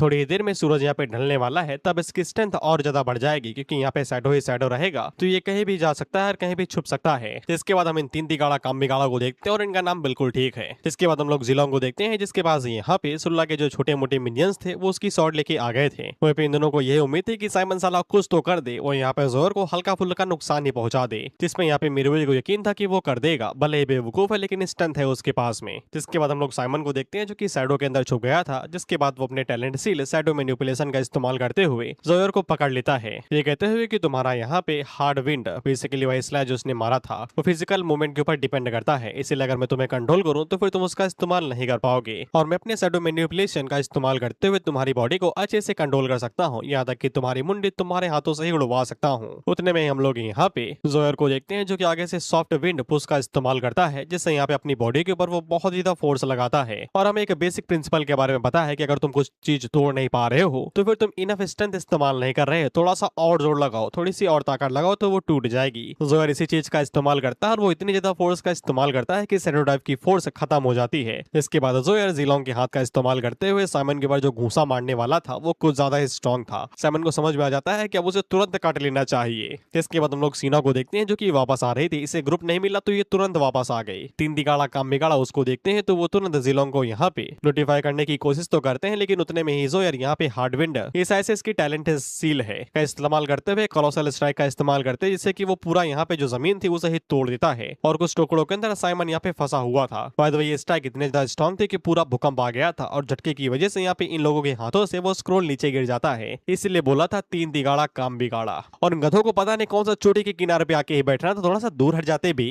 कई लोग नीचे जाके स्क्रोल को ढूंढ भी नहीं सकते हैं, इसलिए इन्हें भाग के यहाँ पे जिलों को खुद ही जाके बताना पड़ेगा। खैर हम लोग जोयर को देखते जिसने यहाँ पे साइमन को पकड़ लिया था। बेसिकली उसने वही पत्थर पकड़ रखा था जहाँ पे वो छुपा हुआ था। तो ये साइडों से बाहर निकलता है ये कहते हुए कि शांत हो जाओ दोस्त, हम दोनों ही यहाँ पे बॉस के लिए काम करते हैं, तो फिर पीसी पीसी रहते हैं ना, शांति से काम करते हैं। इसके बाद रात हो जाती है और रात तक यहाँ पे जोयर ने साइमन को जो धोया था उसकी कलाकारी हम लोग साइमन के चेहरे पे देख पाते हैं। खैर जोयर को लग रहा था कि सब कुछ ठीक ठाक है, लेकिन ये उसकी गलती थी, क्योंकि वो जैसे यहाँ पे जिलोंग के बारे में सोचता है तभी जिलोंग उसके ऊपर यहाँ पे हमला करता है अपने थंडर स्ट्राइक से, जिसके बाद साइड से मेरुवी, फे और साथ ही में इवेट भी आ जाती है, जिसके बाद वो चारों एक साथ यहाँ पे जोयर के ऊपर हमला करते हैं। इवेट तो अपनी जायंटिक बॉडी का इस्तेमाल करते हुए जोयर के ऊपर यहाँ पे अपना पैर रख देती है, जिससे जोयर को लाजवाब स्ट्रेंथ का इस्तेमाल करना पड़ता है खुद को बांधे रखने के लिए। और बंदे के अंदर दम भी थी, वो इतनी बड़ी फोर्स को यहाँ पे 2 कंधों पे टांगे हुए था। तभी साइड से वो तीनों एक साथ जोयर के ऊपर हमला करने को आगे बढ़ते हैं और पूरी ताकत के साथ में जोयर के ऊपर हमला करते हैं। लेकिन जोयर उससे पहले ही जिलोंग के हाथ का इस्तेमाल करते हुए इतनी फोर्स लगाता है इवेट को पीछे ढकेल लेता है और साथ में ये तीनों भी पीछे खिसक जाते हैं। जिलोंग को समझ में आ जाता है कि प्लान फेल हुआ है, तुरंत यहाँ से काट लो बैकअप प्लान का यूज करते हुए। उतने में जोयर उन लोगों के ऊपर यहाँ पे अपनी विंड ब्लेड से हमला करता है, तो जिलोंग उन लोगों से कहता है संभल के, ये इनविजिबल है, दिखेंगे नहीं। उतने में फे आती है जो कि उस ब्लेड अटैक को यहाँ पे ब्लॉक कर लेती है। जिलोंग उन लोगों से कहता है कि बैकअप प्लान को फॉलो करो, मैं उसके ऊपर हमला करूंगा और उसे नीचे दबा लूंगा, और जैसे ही मौका मिले तुम तीनों एक साथ उसके ऊपर हमला करोगे। फिर मेरे भी आगे से अपनी मिस्ट का इस्तेमाल करता है और जोयर आगे से कहता है कि वो लोग मिस्ट का इस्तेमाल करके मेरे अटैक्स को यहाँ पे देख सकते हैं, लेकिन उसके लिए यहाँ पे इविल ड्रैगन को छुपे रहना पड़ेगा, और वो जैसे ही मेरे करीब आएगा मैं तो ऐसे उसको धर लूंगा। जोयर दोबारा यहाँ पे विंड ब्लेड का इस्तेमाल करता है, लेकिन वो इनको लगता नहीं, जिसपे फे को तो लगता है कि उसने यहाँ पे निशाना चूक दिया। लेकिन तभी जिलोंग एक पत्ते को वापस आते हुए देखता है, यानी कि हवा वापस आ रही है। इससे जिलोंग को समझ में आ जाता है कि वो अटैक्स को वापस बुलाने वाला है, यानी कि घुमा के लाएगा। इसलिए जिलोंग पीछे मुड़ के उन्हें यहाँ पे ब्लॉक करने की कोशिश करता है, लेकिन उनमें से एक स्लैश जिलोंग को लग जाता है। बेसिकली जोयर भी काफी ज्यादा एक्सपीरियंस है, उसे पता है कि यहाँ पे जिलोंग 3-4 को तो ब्लॉक कर लेता, लेकिन उसने एक ब्लेड के नीचे 2 छुपा रखे थे, जिसमें से एक जिलोंग को यहाँ पे लग गई। इसके बाद इवेट यहाँ पे अपने हमले का इस्तेमाल करती है, लेकिन यहाँ पे जोयर विंड पुश का इस्तेमाल करते हुए उसे डॉच लेता है और हार्ड विंड ब्रेक का इस्तेमाल करते हुए इवेट के ऊपर हमला करता है, जो उसके हाथ को घायल करते हुए पार निकल जाती है। इसके बाद फे यहाँ पे जोयर के ऊपर हमला करती है, लेकिन जोयर उसको भी डॉच कर लेता है सॉफ्ट विंड पुश का इस्तेमाल करते हुए, और थोड़े ही देर के अंदर यहाँ पे जोयर के जितने भी स्क्वाड वाले थे वो सभी आ जाते हैं, जो कि एक साथ यहाँ पे उनके ऊपर हमला करने को आगे बढ़ते हैं और कई सारे जिलोंग की तरफ आगे बढ़ रहे थे। जिलोंग जल्दी से खुद को हील करता है, वहीं पे जोयर इन सभी सोल्जर्स का इस्तेमाल करने वाला था जिलोंग, फे और इवेट को परेशान करने के लिए, और तब तक ये अपने एनर्जी डिटेक्शन का इस्तेमाल करेगा यहाँ पे इविल ड्रैगन की पोजीशन का पता लगाने के लिए। हम लोग इवेट को देखते हैं और ये थी एमवीपी इस मैच की।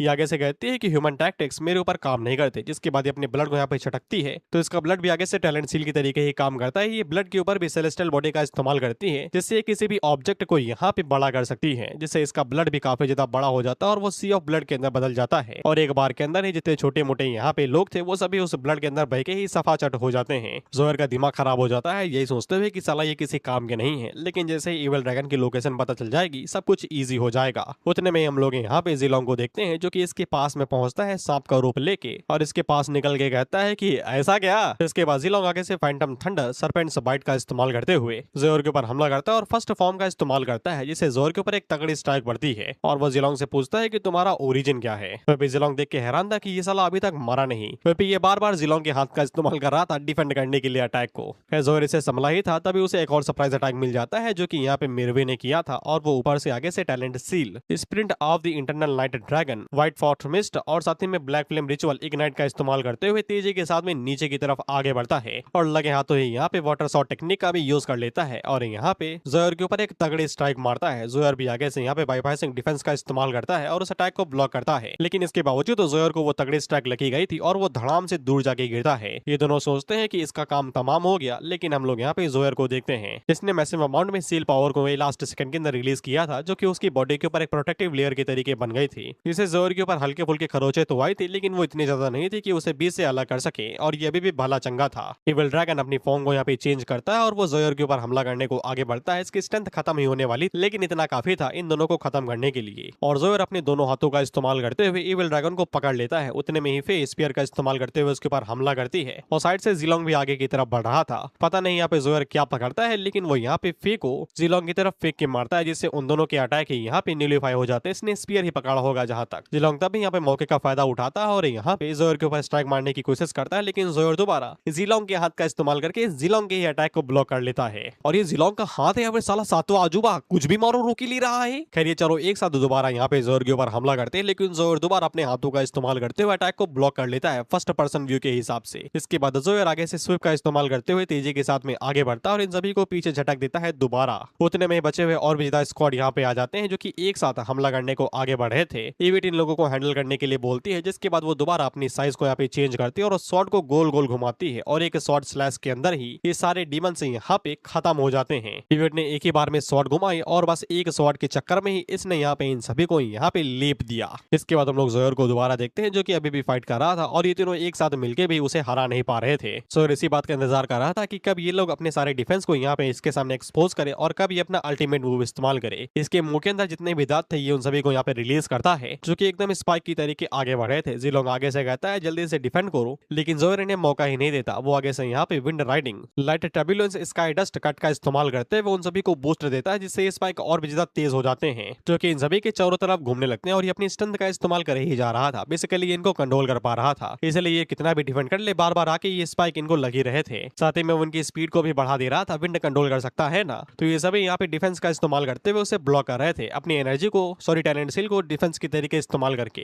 इसके बाद इसी तरीके से इसको गोल गोल घुमाते रहता है और आखिर में जब रिदम खत्म हो जाती है तो ये सभी नीचे गिर जाते हैं। जोयर की सारी एनर्जी खत्म हो चुकी थी, लेकिन उसको लग रहा था कि उसने यहाँ पे इन सभी को खत्म कर दिया। तब जिलोंग पीछे से बाहर निकलता है, जो कि आगे से कहता है स्किन सर्विस काफी ज्यादा बढ़िया थी, और देखते ही देखते वो चारों यहाँ पे खड़े हो जाते हैं। जैसा कि मैंने बताया, इन लोगों ने यहाँ पे अपनी एन्चेंटमेंट स्किल सील पावर का इस्तेमाल किया था बॉडी के ऊपर एक लेयर बनाने के लिए, जो कि यहाँ पे सभी अटैक्स को धीरे धीरे करके कम कर रही थी। और ऐसी टेक्निक सिर्फ यहाँ पे फे और बाकी लोगों को ही पता है। हालांकि मेरे भी ने ज्यादातर अटैक यहाँ पे ब्लॉक किए थे मिस्ट का यूज करते हुए, लेकिन इसके बावजूद चारों ठीक ठाक थे और ये दोबारा खड़े हो जाते हैं। वह पे अब जोयर की फट रही थी। वो मन के अंदर सोचता है कि यार इसको तो घंटों लगते थे रिकवर होने के लिए, इन लोगों ने झटके के अंदर कैसे कर लिया। मैं जिलोंग जोयर से कहता है कि तुम्हें मार के सिर्फ मुझे वो हाथ ही नहीं मिलेगा, बल्कि मेरा पर्सनल डिजायर भी सेटिस्फाई होगा। जोयर उससे पूछता है कौन सा पर्सनल डिजायर, जिसपे जिलोंग आगे से कहता है कि मैं सीना को तुम्हारे हाथों से बचाना चाहता हूँ। उतने में ही सीना यहाँ पे खुद ही आ जाती है जोयर को बचाने के लिए, और वो डायरेक्ट इन लोगों के ऊपर हमला करती है और जोयर को तुरंत लेके यहाँ से भाग जाते हैं। और थोड़ा सा दूर लाने के बाद में उससे पूछती कि तुम ठीक तो हो।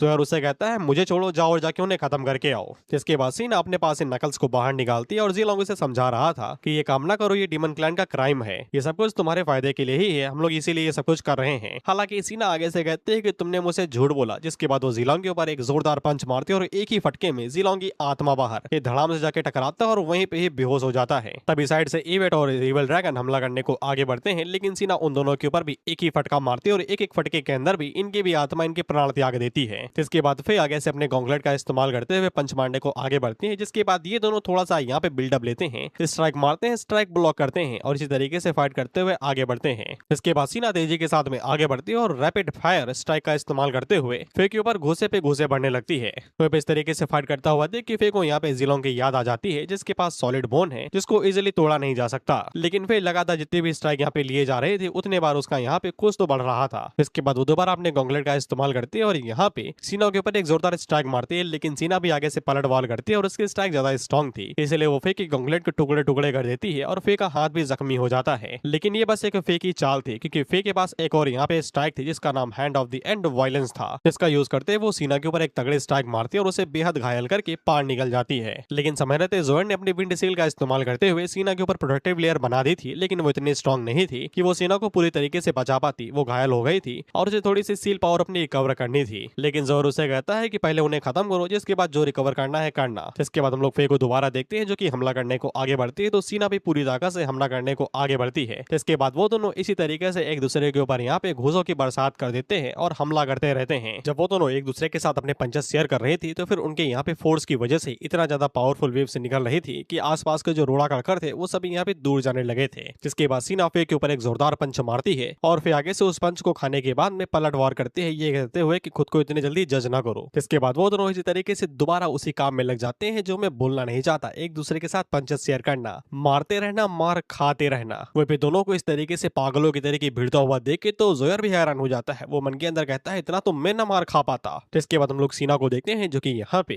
फे के मुंह के ऊपर एक अपर कट मारती है, जिससे उसका जो जॉ था वो पूरी तरीके से टूट जाता है। लेकिन तभी seal talent immortal war banner की वजह से जो जॉ टूटा था वो यहाँ पे कन्वर्जन होके एब्जॉर्प्शन के अंदर बदल जाता है और उस अटैक पावर से उसका पूरा जबड़ा यहाँ पे दोबारा हील हो जाता है। बेसिकली अटैक को एब्जॉर्ब करके खुद को हील कर सकती थी और उस अटैक पावर को कन्वर्ज यानी कि इकट्ठा करके पलट वॉर भी कर सकती थी, जो कि वो करने ही वाली थी। लेकिन उससे पहले ही सीना एक दूसरा गुस्सा भी उसके मुंह के ऊपर दे मारती है और इससे भी यहाँ पे फे का पूरा जबड़ा टूट गया था। लेकिन दोबारा यहाँ पे टैलेंट सील की वजह से वो अटैक को एब्जॉर्ब कर लेती है। जिसके बाद सीना इसी तरीके से फे के ऊपर जो गुस्सों की बरसात करती है, दे फटके पे दे फटका मार मार के बना दो डॉक्टर झटका। इस तरीके से वो फे की पूरी सर्विस कर देती है। वो पे इमॉर्टल वॉर बैनर अब अपनी लिमिट पे पहुंच चुका था। जिसके बाद फे आगे से खड़ी होती है और अपने डिफेंस को बाहर निकालती है और अभी तक उसने जितने भी अटैक पावर्स को यहाँ पे एब्जॉर्ब किया था वो उनको अपने राइट हैंड के अंदर इकट्ठा करती है और सीना से कहते हैं कि ये तुम्हारी फिस्ट की पावर है जो अभी तक मैं झेल रही थी। जिसके बाद वो डायरेक्ट सीना के ऊपर दे मारती है और हमें बताया जाता है कि जो अटैक यहाँ पे एब्जॉर्बर होते हैं उनको यहाँ पे स्टोर करके एक फ्लैश काउंटर अटैक के रूप में रिलीज किया जा सकता है। और इस टाइम पे इमॉर्टल वॉर बैनर पूरी तरीके से यहाँ पे डिफेंसलेस रहेगा, यानी कि वो अटैक को और ज्यादा एब्जॉर्बर नहीं कर पाएगा, यानी कि इससे फे का डिफेंस भी यहाँ पे लूज हो जाता है। जिसके बाद वो दोनों पंच आपस में टकराते हैं और बहुत ही ज्यादा पावरफुल वेव्स रिलीज होती हैं। आसपास की पूरी जगह डिस्ट्रॉय हो जाती है, लेकिन दोनों ही यहाँ पे बुरी तरीके से घायल हुए थे और नीचे गिर जाते हैं। फे के ज्यादा बुरी तरीके से लगे थे सीना के मुकाबले में, हालांकि थक वो भी गई थी। जिसके बाद यहाँ पे जोयर आता है जो कि सीना को संभालता है। ये तीनों हारे जा चुके थे, अब किसी के पास भी यहाँ पे कुछ भी नहीं बचा था और यही अंत था। फिर जोयर उन लोगों से कहता है कि आने वाले कल में तुम लोगों की सिर्फ यादें ही रहेंगी, लेकिन आज के दिन तुम लोगों का सिर्फ खून बहेगा। जिसके बाद वो इन्हें खत्म करने के लिए आगे बढ़ाता और सबसे पहले वो यहाँ पे जिलोंग का ही खेल खत्म करने को आगे बढ़ता है। लेकिन उतने में ही हम लोग देखते हैं कि कोई यहाँ पे एकदम भाई की तरीके अपनी 4 व्हीलर लेके आता है और ये और कोई नहीं, हम लोगों का पता नहीं, इसका नाम भूल गया मैं, लेकिन ये शायद से यहाँ पे फे का डिप्यूटी चीफ था जो कि यहाँ पे फे को रेस्क्यू करने के लिए आया हुआ था। इसकी टैलेंट सील थी सुपर बैटल चैरियट, बेसिकली यहाँ पे लड़ाई वाला 4 चक्का, और ये था भी उसी तरीके से। फिर ये अपने बैटल व्हीकल को यहाँ पे लेके आता और उसे गोल गोल घुमाना शुरू करता है। इसे जोयर इन लोगों के करीब नहीं आ पा रहा था और साथ में ये स्मोक को भी रिलीज कर रहा था जो कि इस पहिए के अंदर शक्ति थी, जिससे वो यहाँ पे फे से कहता है कि जल्दी से चढ़ो, मैं तुम लोगों को यहाँ से लेके निकलता हूँ। जोयर इन लोगों को रोकने की कोशिश करता है, लेकिन तभी बीच में यहाँ पे जीलोंग आ जाता है जो कि उन लोगों से कहता है कि मैं इसे रोकता हूँ, तुम सभी लोग आगे बढ़ो, नहीं तो हमें से कोई भी यहाँ पे बच के भाग नहीं पाएगा और कोई सर्वाइव नहीं कर पाएगा। इसलिए फे का डिप्यूटी चीफ यहाँ पे उन तीनों को बैठाता और अपनी गाड़ी को लेके यहाँ से निकल जाता है और पीछे रह गया तो सिर्फ जीलोंग और साथ ही में जोयर। जिसके बाद वो दोनों दोबारा आपस में फाइट करने लग जाते हैं। अभी हम लोग साइमन को देखते हैं जो कि दूर खड़ा हुआ था और तब यहाँ पे मिटायस आता है जो कि कहता है कि क्या ही बवाल मचा दिया भाई तुम लोगों ने। वहीं पे साइमन उससे पूछता है कि तुम तो कहीं पे जा रहे थे ना, तुम आए क्यों नहीं। जिस पे मिटायस आगे से बताता है कि मैं तो अभी आया जोयर के लैंटर्न की मदद से, देखा कि आसपास धूल है तो फिर मैं अंदर नहीं आया, मैं नहीं चाहता था मेरे कपड़े गंदे हो जाए। इसके बाद वो साइमन से कहता है शुरू से आखिर तक जो कुछ भी हुआ है सब कुछ बताओ। तो फिर साइमन उसे सब कुछ बताता है लगातार कि ऐसे क्या हुआ वैसे क्या हुआ, जिसमें मिटायस को समझ में आ जाता है कि इसको चूरन दिया गया था और वो उसे कहता है कि तुम एक नंबर के बेवकूफ हो, तुम्हें तो म्यूजियम में लगा देना चाहिए, ये कहते हुए कि बेवकूफी की मूर्त तुम ही हो। इसके बाद हम लोग मिटायस को देखते हैं जो कि आगे से अपनी बॉडी और टैलेंट सील का इस्तेमाल करता है और एक बंदे को यहाँ पे छाती के अंदर बदल देता है। इसकी कुछ ज्यादा एबिलिटी हाई नहीं है। फिर इसके बाद मिटायस यहाँ पे आता है जो कि जोर से कहता है कि इतना सा बवाल मचाया है, इन सबका हर्जाना कैसे दोगे मुझे। जोर को कुछ भी समझ में नहीं आता तो मिटायस भाई छाते का इस्तेमाल करते हुए चाइनीज फोकलोर को कॉपी करते हुए नीचे आता है और कहता है कि ये बच्ची कौन है भाई, मैंने इसे आज तक पहले कभी नहीं देखा। जोर आगे से कहता है कि वो बस एक स्लेव है जो कि मैंने आसपास रखी हुई थी, अभी मुझे इसकी जरूरत है। वो बात को सरकाने की कोशिश कर रहा था, लेकिन मिटायस आगे से कहता है कि बच्चों को तो बाहर जाके घूमना खेलना कूदना चाहिए, ये यहाँ पे क्या कर रही है। जिसके बाद वो सीना को उठा लेता है ये कहते हुए कि मैं इसे अपने साथ लेके जाता हूँ, अच्छा खाना वाना खिलाऊंगा, तुम्हें कोई दिक्कत तो नहीं है ना। जोयर आगे से हमला करने को रेडी था, लेकिन जब मिटायस उसे घूर के देखता है तो वो अपना मन मोड़ लेता है ये कहते हुए कि उसे कोई भी दिक्कत नहीं है। तो मिटायस जाते हुए कहता है यही बढ़िया है, जाओ खुद को साफ करो और जितनी इन्फॉर्मेशन हो सके उतनी इन्फॉर्मेशन निकलवाने की कोशिश करो, सब कुछ रेडी करो, 9 पर्सन्स को पकड़ो। मुझे पता है साइमन फूल है, लेकिन यहाँ पे तुम्हें अपना काम करना चाहिए क्योंकि मैं तुम्हारे ऊपर सबसे ज्यादा भरोसा करता हूँ, और हाँ मेरी मदद भी करो ऊपर ले जाने के लिए। जिसके बाद यहाँ पे जोयर अपनी विंड पावर का इस्तेमाल करता है मिटायस को ऊपर पहुंचाने के लिए। वहीं पे सीना उसे बुला रही थी, लेकिन जोयर सिर्फ उसे जाते हुए देख पा रहा था और वो मिटायस से ये कहता है कि उसे नुकसान ना पहुंचाना। इस पे मिटायस उसे कहता है यार तुम तो ऐसा दिखा रहे हो जैसे कि मैं साला कोई बुरा इंसान हूँ। हाँ वो तो हमें पता है। खैर वो जोयर से यही कहता है कि जिंदा ना करो, मैं इसे जल्द ही लौटा दूंगा। जिसके बाद ये यहाँ से कट लेता है। वहीं हम लोग कोने में इन दिनों को देखते हैं जो कि एकदम जख्मी होकर यहाँ से भाग रहे थे। वहीं पे उसे कहती है कि तुम यहाँ पे क्या करो डेजर्ट फैंग। इस पे डेजर्ट फैंग आगे से बताता है कि उसे कुछ बुरा महसूस हुआ, तो फिर यहाँ पे उसने उन लोगों का पीछा किया। जब तक वो यहाँ पे पहुंचा तब तक वो लोग पहले ही फाइट शुरू कर चुके थे, इसलिए वो सिर्फ मौके की तलाश में था। आई मीन यहाँ पे पे डीमंस एक दूसरे को मारते रहते हैं ना पोजीशन के लिए, तो डेजर्ट फैंग के लिए ये सबसे बढ़िया पोजीशन थी, लेकिन उसने नहीं किया। जिसकी वो वजह ये बताता है अगर यहाँ पे फे ने उसे कभी प्रोटेक्शन न दी होती तो फिर वो बाकी डीमन मेंबर्स के द्वारा मार दिया जाता अपने घर पे ही। इसीलिए वो बस उसके यहाँ पे काइंडनेस को रीपे कर रहा है इस क्रूअल एज के टाइम पे। फिर उससे कहती है कि कभी सोचा नहीं कि तू साले इस तरीके से सोचेगा, चल कुछ भी नहीं, थैंक यू। तो ये खड़ा होकर बैच वाली पोजीशन देने लगता है। उतने में ही गाड़ी किसी पत्थर से टकराती है तो ये हिल जाती है। तो वो लोग कहते हैं सही से चला भी नहीं भाई वाला सीन कर दोगे तुम। खैर उतने में हिसुल्ला अपने मिनियन को भेजते हैं और उन्हें बताती है कि यहाँ पे आ जाओ। एवेट की नजर वहाँ पे पड़ जाती है तो वो उन लोगों से कहती है कि ये वही जगह पे जहाँ पे वो लोग मिलने वाले थे। सुल्ला उन लोगों से कहती है आओ ये जगह सेफ है, जिसके बाद वो लोग वहीं पे ही बैठते हैं और एवेट सुल्ला से पूछती है कि तीन तिगाड़ा काम बिगाड़ा वो कहाँ पे गए। सुल्ला आगे से बताते हैं कि उसने यहाँ पे उन तीनों को टाउन के अंदर भागते हुए देखा था। वो उनको रोकना चाहते थे लेकिन वो तीनों पता नहीं कहाँ भाग गए। मिरुई आगे से कहता है कि हमने उन्हें टाउन के अंदर नहीं देखा। एवेट कहती है कि वो उन्हें छोड़ नहीं सकती, उन्हें यहाँ पे उसे ढूंढने जाना ही पड़ेगा। मिरुई आगे से कहता है शांत रहो, ऐसे हालातों में अंदर जाना इजी है लेकिन बाहर आना नामुमकिन, इसलिए हम लोगों को पहले आराम करना पड़ेगा और एक प्लान के बारे में सोचना पड़ेगा। जिसके बाद अगला सीन कुछ दिनों की बात का होता है और हम लोग यहाँ पे जोयर को देखते हैं जो कि कुछ ज्यादा ही गुस्से में पियानो बजा रहा था। इतना गुस्से में था कि वो पियानो तोड़ भी देता है। ये गुस्सा यहाँ पे सीना के जाने की वजह से है। कर एक बंदा आता है जो कि जोयर को बताता है कि उन्होंने जिलोंग को अलग अलग तरीकों से टॉर्चर किया है, लेकिन बंदा मुंह खोलने को राजी तक नहीं है। उसने अभी तक कुछ भी नहीं बोला इवेट की पोजीशन या फिर कुछ भी बताने से। तो फिर जोयर खुद ही खड़ा हो जाता है क्योंकि अब उसे यहाँ पे पर्सनली सब कुछ हैंडल करना पड़ेगा। इसके बाद हमें वो सीन दिखाया जाता है जहाँ पे जिलोंग को टॉर्चर करा जा रहा था। इन लोगों ने उसे पानी के अंदर डुबा के रखा था और उसकी अच्छे से हजामत करने के बाद में जिस पानी के अंदर वहाँ पे डाला गया था वो सभी यहाँ पे लीचेस थी जो कि यहाँ पे सील पावर को चूसती हैं। वो लोग जिलोंग को बाहर निकालते हैं और जोयर उससे कहता है कि मैंने तुम्हें काफी अच्छे से यहाँ पे परेशान किया है, मेरे पास बहुत टाइम है, चलो बको जो भी तुम्हें बोलना हो। फिर वो जिलोंग को याद दिलाता है कि वो एक सरपेंट डीमन है तो फिर उसका खून यहाँ पे ठंडा है, तो वो ऐसे टेम्परेचर के अंदर अपनी यहाँ पे सील पावर को लगातार जनरेट नहीं कर पाएगा।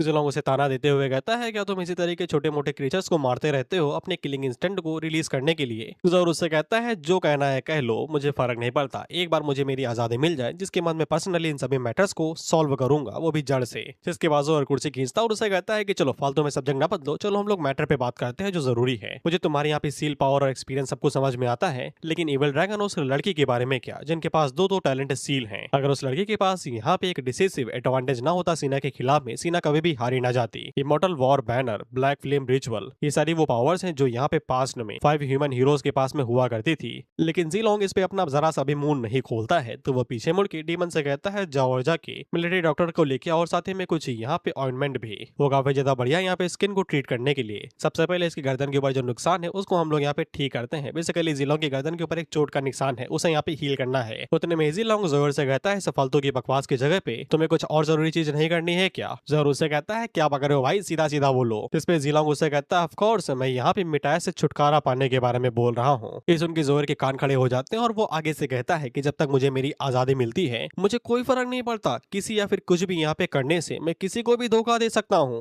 लेकिन तुम बस हमारे यहाँ पे आपस में लड़वा के खुद का फायदा उठाना चाहते हो कि जब समय आएगा तो तुम एक यहाँ पे छलावी की तरीके आओगे और हमें हरा के गेम जीत जाओगे। जिलोंग उससे कहता है बधाई हो भाई, सही जवाब देने के लिए पहले सवाल का दूसरे के लिए रेडी हो। उतने में उन दोनों को बाहर से कुछ आवाज आती है तो वो जाके चेक करता है। जोर उस बंदे से कहता है कि मैं जाता हूँ, तुम इसके ऊपर नजर बनाए रखो, ये कुछ भी ना करे। इसके बाद वो उस तरफ चला जाता है जहाँ पे आवाज आ रही थी और वो तेजी के साथ आगे बढ़ते हुए कमरे से बाहर निकलता है तो फिर उसे एक आदमी दिखाई देता है जो कुछ अजीब ही तरीके से चल रहा था। वहीं पे मिस को देखते हैं जिसने यहाँ पे जिलोंग को पानी के अंदर दोबारा डाल दिया था, ये कहते हुए कि फालतू के बकवास ना करना भाई, मैं उस डॉक्टर को बुला के लेके आता हूँ जिसके बाद तुम्हारे साथ कुछ और खेल खेलूंगा। वह वैसे पूरा यकीन था कि जब तक ये पानी के नीचे रहेगा तब तक ये कुछ भी गड़बड़ नहीं करेगा, लेकिन इसके पैरों के नीचे हम लोग यहाँ पे सुल्ला के उस मिनियन को देख पाते हैं जो कि जिलोंग के पास तैरते हुए आ जाता है। इसके बाद हम लोग जोयर को देखते हैं जिसने उस बंदे को पकड़ लिया था और उसके ऊपर वो अपनी विंड पावर से हमला करता है। तो फिर हम देखते हैं कि उसको चलाने वाले ये छोटे छोटे मिनियन थे जो कि हमला होते ही यहाँ से गायब हो जाते हैं और पीछे रह जाता है तो सिर्फ कोट। जोयर आगे से अपने यहाँ पे सील डिटेक्शन पावर का इस्तेमाल करता है लेकिन इसे आसपास कुछ भी पता नहीं चलता और तब इसकी नजर उस फूल वाली पंखड़ी के ऊपर पड़ती है जो कि यहाँ पे उन्हीं फूलों की थी जिनसे सीना ने यहाँ पे जोयर के लिए ताज बनाया था। इसके बाद जोयर पता नहीं क्यों सीना को याद करने लगता है। जब ब्लानी ने पहली बार सीना को यहाँ पे जोयर के हाथ में डाला था ये कहते हुए इसका ध्यान रखना, तो वो अपने मन के अंदर सोचता है इसका मैं करूँ तो क्या करूँ, और वो सीना से कहता है मैं जो बोलूँ वो करना नहीं तो मार खाओगी। इस पे आगे से कहती खुला घूम सकती हूँ क्या मैं, फिर तो बढ़िया है, अगर मैं दूर से देखूं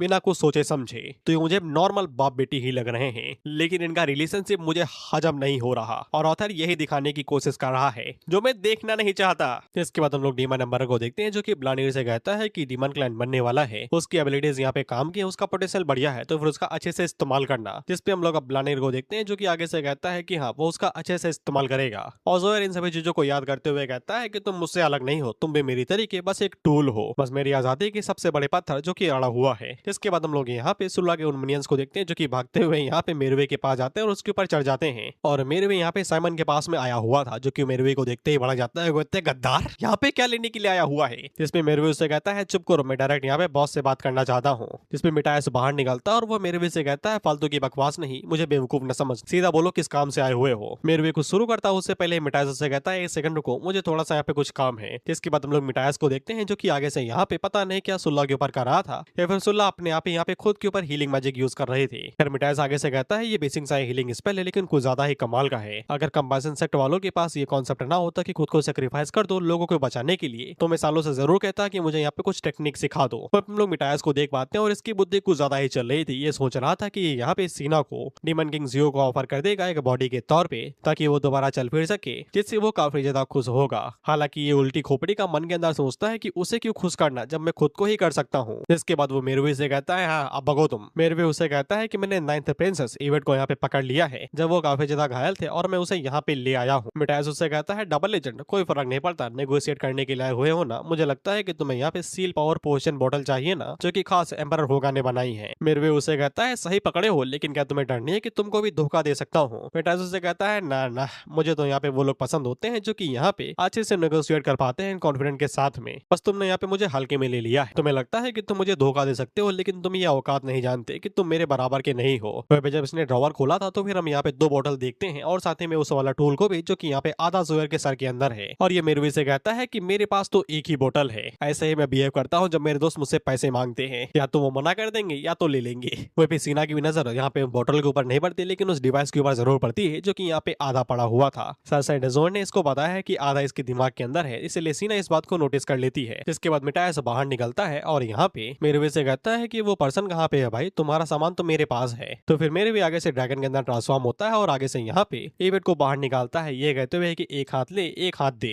वह पे शायद से ये लोगों का कुछ प्लान था क्योंकि जब ये टॉस कर रहा था तो फिर इसने यहाँ पे इवेट को आंख मारी थी। मिटायस उससे कहता है कि जल्दी से वो मुझे दो और ये ले लो तुम्हारा हुआ ये। जिसके बाद मिटायस उस बोतल को यहाँ पे मेरुवे को दे देता है और मेरुवे आगे से यहाँ पे इवेट को मिटायस को दे देता है। मिटायस अपने पास से यहाँ पे किसी तरीके का आयरन मेडन कॉफिन बाहर निकालता है जो कि फेमस क्राफ्टमैन एलेक्सियो ने अपने युद्ध में बनाया था। इसको डिस्ट्रॉय नहीं किया जा सकता है, भले यहाँ पे इवेट अपने यहाँ पे पूरी तरीके से पावरफुल फॉर्म का इस्तेमाल करे और अपनी साइज को बढ़ा करे। अगर वो ऐसा करेगी तो खुद को ही यहाँ पे घायल करेगी। वहीं पे वो साइमन से कहता है इसके ऊपर नजर बनाए रखो, कुछ भी यहाँ पे गड़बड़ ना होने देना, नहीं तो इस बार मैं तुम्हारी चमड़ी उखेड़ दूंगा। तो साइमन उससे पूछता है कि तुम इसे लेके नहीं जाओगे क्या, जिसपे मिटायस आगे से कहता है कि अभी इसका टाइम नहीं आया है, फालतू में रिस्क अपने ऊपर क्यों बढ़ाऊं मैं। तो मेरे यहाँ से जाते हुए मन के अंदर सोचता है कि अब सब कुछ यहाँ पे जीलोंग और इवेट के रिस्पॉन्स के ऊपर डिपेंड करता है कि वो कब क्या करते हैं। और जब मेरे यहाँ से भाग रहा था तभी यहाँ पे जोयर आ जाता है जिसको यहाँ पे उसके ऊपर इवेट और शायद से यहाँ पे मे की सील पावर महसूस हो जाती है और उसे समझ में आ जाता है कि ये सभी लोग यहाँ पे जीलोंग को बचाना चाहते हैं, तो फिर उसे यहाँ पे जीलोंग के ऊपर कड़ी नजर रखनी पड़ेगी। तब मिटायस की नजर जोयर के ऊपर पड़ जाती है तो वो उसे कहता है जाओ और जाके इस कॉफिन को यहाँ पे अंदर रख दो। तो जोयर आगे से मना करते हुए कहता है कि उसे कुछ काम है, वो अपने आदमियों से कह देगा वो उसे रखवा देंगे। जिसपे मिटायस उससे कहता है कि तुम भूल गए क्या, मैंने क्या बोला, मैंने तुमसे बोला इसे ले जाने को। तो फिर जोयर दूसरी बार में तुरंत ही उस कॉफिन को उठाता है और यहाँ से जाने लगता है। पीछे से साइमन हंसते हुए कहता है ये आज्ञाकारी होने का टेस्ट होता है जो कि बॉस अक्सर लेते हैं और इसी तरीके से यहाँ पे कुत्तों को टेम किया जाता है। इसके बाद हम लोग सुल्ला के उसी मिनियन को देखते हैं जो कि जीलोंग के कमांड पे चुपचाप यहाँ पे पत्थरों को नीचे लगा रहा था। इनकी स्ट्रेंथ बहुत ज्यादा लो होती है लेकिन ये सिंपल कमांड काफी इजीली समझ जाते हैं और इतना जीलोंग के लिए काफी है। इसके बाद हम लोग उस ओल्ड फैक्ट्री डॉक्टर को देखते हैं जो कि उन लोगों से कहता है कि नया चूहा लेके आओ क्या भाई मेरे लिए, इसके लिए प्रैक्टिस करने के लिए। जिसपे वो डीमन उससे कहता है कि तुम्हें जो करना है करो, इसके साथ मुझे फर्क नहीं पड़ता, लेकिन सबसे पहले इसके गर्दन के ऊपर जो चोट का नुकसान है उसे यहाँ पे ठीक करो। जिसपे आगे से हंसते हुए कहता है चिंता ना करो यार, दूसरे बॉडी पार्ट तो है वहाँ पे इसका इस्तेमाल करूंगा मैं। इसके बाद जब जीलोंग को हल्का सा बाहर निकाला जाता है तो फिर जो पत्थर यहाँ पे लगाए गए थे वो उनका सपोर्ट लेते हुए पानी के बाहर ही आ जाता है। इसके बाद जीलोंग उसी चेन का इस्तेमाल करता है जो कि यहाँ पे उसे लटकाई गई थी, उसका यूज करते हुए उस डॉक्टर को लपेटता है और उसे यहाँ पे उसके ही वेपन में फंसा लेता है। और क्योंकि ये वेपन को ज्यादा ही शार्प था तो फिर खिंचाव की वजह से वो उसकी बॉडी के अंदर ही धंस जाता है। जिसके बाद भाई का खेल खत्म। ये वाला डीमन आगे से फाइट करने के लिए रेडी हो जाता है और अपने हाथों से अपने ब्लेड बाहर निकाल लेता है और इसकी टैलेंट सील यही है। लेकिन तभी जीलोंग उस डॉक्टर का खेल खत्म कर देता है एकदम बेरहमी के साथ में और उसका जितना भी खून था वो सब नीचे गिर रहा था, जिसको देख के इस डीमन को समझ में आ जाता है कि कट लेने में ही फायदा है। वहीं पे हम लोग जीलोंग को देखते हैं और जब वो ब्लड उसकी बॉडी के ऊपर गिरता है तो फिर इसकी सील पावर यहाँ पे रिकवर ऊपर होने लगती है। वहीं पे अब जिलोंग को अच्छा लग रहा था थोड़ा सा खून पाके, जो कि गर्म था। ये कोल्ड ब्लडेड है ना, तो फिर इसको ज्यादा इसे ठंडी लगती है। जिसके बाद जिलोंग ऐसे मूव करना शुरू करता है जिससे कि ये साला किसी मूवी के अंदर आ गया हो। ये सबसे पहले अपनी फॉर्म को चेंज करता है और उस बंदे को लपेट लेता है, उसके मुंह और सर के ऊपर पूरी तरीके से हमला करके और उसकी पूरी बॉडी को ही खा जाता है। ये कहते हुए कि अनफॉर्चुनेटली मेरे पास टाइम नहीं है, नहीं तो मैं तुम्हें अच्छे से रीपे करता जो तुमने मेरा ख्याल रखा था उसके लिए। बेसिकली जिलोंग अब यहाँ पे बिल्कुल भी इस अपॉर्चुनिटी को मिस नहीं करना चाहता, क्योंकि इस बार यहाँ पे जोयर पूरी तरीके से अलग है और उसकी कमजोरी भी है। जिसके बाद जिलोंग यहाँ पे मूव करना शुरू करता है दोबारा अपनी बॉडी को स्नेक के अंदर बदल के। और तुम्हें याद होगा कि इसने यहाँ पे कुछ लोगों के ऊपर बाइट किया था, जिसके जरिए इसे यहाँ पे काफी सारे रास्ते पता चल गए थे। अब उस मेहनत का फल खाने का समय था। उन्हीं रास्तों को फॉलो करते हुए ये एक ऐसी जगह पे आ जाता है जहाँ पे जोयर साथ से अपने कीमती सामान रखता है, क्योंकि इस जगह पे हम लोग उस लालटेन और साथ ही में सीना के बनाए हुए उस क्राउन को भी देख पाते हैं। एक यहाँ पे डीमन भी था जो कि जगह को गार्ड करने की कोशिश कर रहा था, लेकिन शायद से इसका दिन खराब था, क्योंकि तभी जिलोंग इसके पीछे से बाहर निकलता और इसके ऊपर हमला करके इसको भी निपटा देता है। जिलोंग को इस जगह के बारे में पता कैसे चला? क्योंकि जिलोंग जिनके ऊपर में बाइट किया था वो सभी अपनी अपनी जगह से हिल रहे थे, लेकिन सिर्फ यही बंदा था जो कि अपने जगह से बिल्कुल भी नहीं हिला, जिसका मतलब यही है कि ये शायद से किसी खास चीज को यहाँ पे गार्ड कर रहा हो। जिलोंग हम लोगों को इस लालटेन के ओरिजिन के बारे में बताता है, जो कि यहाँ पे इनहेरिट ट्रेजर है ईस्टर्न रूलर ऑफ डोली से and the first founder of the first आइना डायनेस्टी एनियोस से। जिलोंग इस लालटेन का इस्तेमाल काफी अच्छे से करने वाला था इस जगह को पूरी तरीके से बर्बाद करने के लिए। इसके बाद हम लोग जोयर को देखते हैं, जो कि उस कॉफिन को यहाँ पे एक वॉल्ट के अंदर ले आता है, जिसको पूरी तरीके से गार्ड किया जाता है। वह मिटिया सजाते हुए उन लोगों से कहता है इस जगह को अच्छे से गार्ड करना, इस बार कोई भी गलती नहीं होनी चाहिए। इसमें साइमन जिम्मेदारी लेता है, ये कहते हुए कि मैं इस जगह को अच्छे से गार्ड करूंगा, कोई भी जगह पे नहीं आ पाएगा, जो भी आएगा मारा जाएगा। और जोयर आगे से कहता है कि तब तक मैं जाके थोड़ी सी पूछताछ कराता हूँ। जिसके बाद हम लोग यहाँ पे सीना को देखते हैं, जो कि उस बुक को जब अंदर की तरफ खींचती है तो फिर वो ड्रॉवर बाहर आ जाता है, जहाँ पे वो टूल रखा हुआ था, जो कि आधा यहाँ पे जोयर के मुंह के अंदर है। ये लेते ही सीना तुरंत उस लालटेन का फायदा उठा के यहाँ से भागने की कोशिश करती है, लेकिन इसको पता ही नहीं था कि लालटेन का इस्तेमाल कैसे करना है। इसलिए यहाँ पे मिटायस उससे बाहर आ जाता है, ये कहते हुए अगर तुम्हें बाहर ही जाना है तो फिर मुझे बताते जाओ, इस लालटेन के साथ खेलने में कोई भी फायदा नहीं है। और आगे से हम लोगों को खुद ही बताता है कि एनोस के डिसेंडेंट और साथ ही में यहाँ पे जिनको भी रॉयल एकेडमी के अंदर पढ़ने का मौका मिला हो या फिर जो यहाँ पे एम्परर होगा के साइड रहे हो, उनके अलावा किसी को भी नहीं पता है कि इस लालटेन का इस्तेमाल कैसे करना है। मिटायस सीना से कहता है कि मैं तुमको यहाँ पे अच्छी हंटिंग ट्रिम पे लेके चलता हूँ। अगर तुम रैबिट्स को नहीं मारना चाहते क्योंकि वो क्यूट होते हैं, तो फिर तुम घटिया चीजों को मार सकती हो जो कि तुम्हें पसंद बिल्कुल भी नहीं आएंगी। हम लोग जिलोंग को देखते हैं और इसके पास सारा एक्सपीरियंस है, ये एकेडमी के अंदर भी पढ़ा हुआ है, होगा को भी अच्छे से जानता है, तो फिर इसे लालटेन का इस्तेमाल करना अच्छे से आता है।